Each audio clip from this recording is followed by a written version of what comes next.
पश्चिम बंगाल की मुख्यमंत्री ममता दीदी के अंदर अब ममता नहीं रही। अब उनका सिर्फ नाम ममता है, उनके अंदर ममता नहीं है। अब उनके अंदर जो उन्होंने कभी नारा दिया था माँ माटी मानुष, उसका दर्द नहीं बचा है कि एक मुख्यमंत्री पद पे बैठी हुई महिला, वो एक महिला के दर्द में कल्प्रिट्स को बचाने की कोशिश कर रही। आज वो उस प्रिंसिपल के पक्षधर बनी हुई हैं जिसके ऊपर तमाम आरोप हैं, और जिन परिस्थितियों में घटना के बाद साक्ष्यों को मिटाने की कोशिश हुई, जो भी आरोपी पकड़ा गया है उसकी मोटरसाइकिल पुलिस की मोटरसाइकिल है, वो उसके बाद गया अपना खून सना कपड़ा साफ किया पुलिस के किसी स्थान पे। इसके बाद भी और साक्ष्य बचे तो एक बड़ी गुंडों की टीम भेजी गई, अस्पताल पे हमला किया। क्यों हमला किया गया? आज महामहिम राष्ट्रपति महोदया को कहना पड़ा कि बस अब बहुत हो गया। इसके बाद मुख्यमंत्री ममता बनर्जी वो देश को धमकी दे रही है। आपको प्रोटेस्ट से क्यों घबराहट हो रही है? इस देश के प्रधानमंत्री जी दिल्ली में बैठते हैं और दिल्ली में महीनों महीनों एक आंदोलन हुआ, एक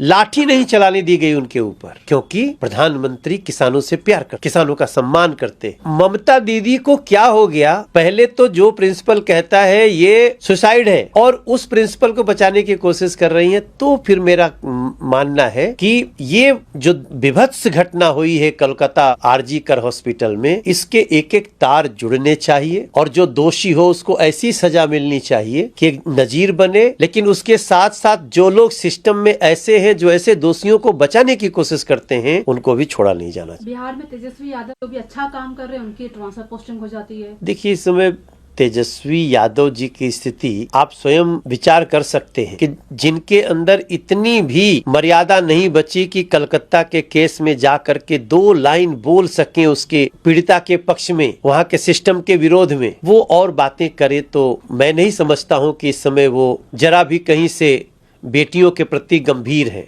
वो कोशिश सिर्फ इतनी कर रहे हैं कि कलकत्ता की घटना की बात के अलावा कोई और बात होने लगे। मैं बहुत हृदय से इस समय व्यथित हूं और मेरा मन कहता है कि एनफ इज एनफ। अगर सरकार ही कल्प्रिट्स को बचाने के लिए लग जाए तो फिर ऐसे में संविधान का एक बड़ा रोल आता है और उसको आगे लाना चाहिए। आखिरी सवाल है, झारखंड में मनोज पांडे जेजेएम के वो कह रहे हैं कि जो भी जेजेएम को छोड़ के जाता है दूसरे दलों में, वहाँ उसे सम्मान नहीं मिलता है। आपको लगता है बीजेपी ज्वाइन करने के बाद चंपई सोरेन को सम्मान नहीं मिलेगा या बीजेपी को फायदा मिलेगा इससे?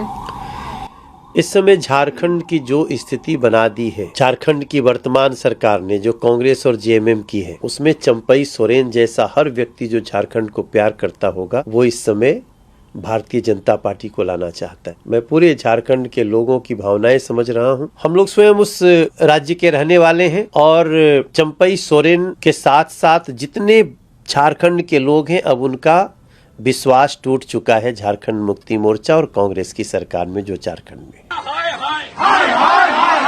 ममता गोदी छोड़ो,